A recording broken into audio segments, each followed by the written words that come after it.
प्रिय छात्रों, आज हम प्लेटो के ideal state and philosopher king के संदर्भ में चर्चा करेंगे।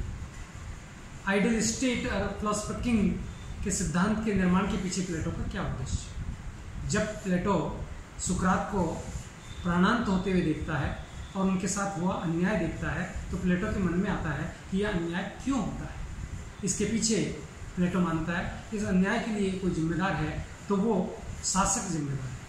अगर शासक सही होगा तो न्याय सही होगा, शासक गलत होगा तो न्याय गलत होगा। तो शासक सही कैसे हो?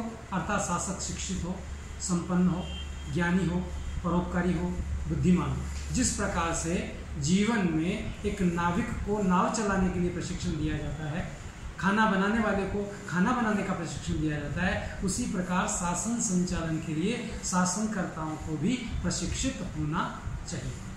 अब प्रशिक्षित होने की जहाँ तक बात है तो प्लेटो कहता है अगर किसी को प्रशिक्षित किया जाए तो प्रशिक्षित करने का माध्यम क्या हो सकता है? तो माध्यम उसके लिए शिक्षा को प्राचीन काल से ये माना गया है कि शिक्षा के द्वारा व्यक्ति के व्यक्तित्व का संपूर्ण विकास किया जा सकता है। और प्लेटो भी ये मानते हैं कि शिक्षा के द्वारा व्यक्ति के गुणों का निर्माण और विकास किया जा सकता है। ऐसी स्थिति में हम ये मानते हैं कि प्लेटो न्याय की जब बात करता है तो शिक्षा और साम्यवाद के माध्यम से एक श्रेष्ठ शासक के निर्माण की परिकल्पना करता है। और ये जो परिकल्पना है उसकी स्वर्गीय परिकल्पना है और वो ये चाहता है कि जिस प्रकार स्वर्ग में शासक जो कार्य करता है सब श्रेष्ठता से होता है, उसी प्रकार से पृथ्वी पर भी स्वर्ग का सा राज्य स्थापित हो। और ये राज्य तभी स्थापित हो सकता है जब शासक फिलोसोफर किंग हो, अर्थात आदर्शवादी हो, प्रजा हितैषी हो, सब कार्यों को करने के लिए सदैव तत्पर रहता हो और भोजन पर चाकरी करता हो, श्रेष्ठ बुद्धिमान हो, विवेकशील हो, ज्ञानी हो, किसी के कार्य में हस्तक्षेप नहीं करता हो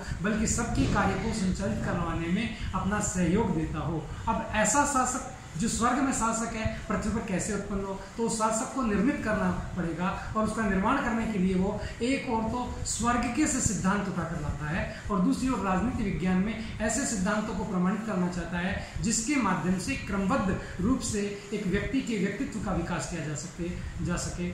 अब इसके लिए आवश्यक है दो साधनों की प्लेटो बात करता है, एक शिक्षा और एक साम्यवाद। शिक्षा वह साधन है जो व्यक्तित्व के निर्माण के अंदर संपूर्ण रूप से अहम भूमिका निभाता है। परंतु प्लेटो ये कहता है कि एक व्यक्ति अगर शिक्षित हो जाए तो क्या गारंटी है कि शिक्षित व्यक्ति भ्रष्ट नहीं होगा?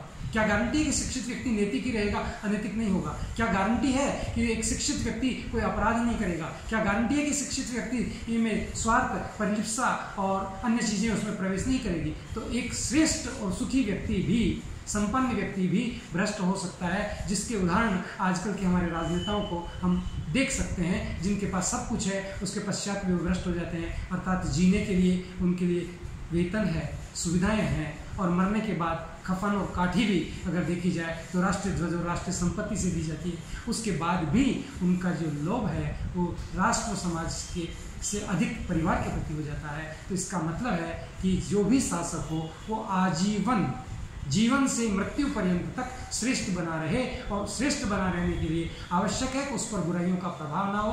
और बुराइयों जो प्रभावित करती है, प्लेटो ये कहता है कि दो प्रकार की ये बुराइयां हैं जो व्यक्ति के व्यक्तित्व को हमेशा प्रभावित करती है, एक और परिवार और दूसरी ओर संपत्ति। संपत्ति स्वार्थ की वजह से प्रभावित करती है और परिवार अपनों का निर्माण करने के लिए कहता है। इसलिए प्लेटो ये कहता है प्रकृति व्यक्ति की जो है स्वार्थ की है, इसलिए प्रकृति को प्रतिबिंबित करने के लिए, परिवर्तित करने के लिए प्लेटो कहता है कि व्यक्ति के इस स्वार्थ को नियंत्रित करने के लिए जहाँ धर्म, अर्थ, काम और मोक्ष की बात की जाती है, वहीं पर हम ये कहते हैं कि प्लेटो इन्हें नियंत्रित करने के लिए साम्यवाद की व्यवस्था उत्पन्न करना चाहता है कि शासक के पास संपत्ति की आवश्यकता की पूर्ति समाज का एक वर्ग करेगा और उसी प्रकार से शासक के लिए उसके अच्छे और श्रेष्ठ कार्य बने रहने के लिए, उसे प्रतिबिंबित करने के लिए, हमेशा अपने कार्यों के प्रति निरंतर बने रहने के लिए, समाज हितैषी बना रहने के लिए उसे साम्यवाद नियंत्रित करेगा। अर्थात उसके पास परिवार नाम की कोई वस्तु नहीं होगी। परिवार तो होगा, सुधा की कामना की पूर्ति तो होगी, बच्चे तो उत्पन्न होंगे पर वे बच्चे उनके नहीं राष्ट्र के होंगे। धन्यवाद। कल इस वीडियो पर हम आगे चर्चा करेंगे।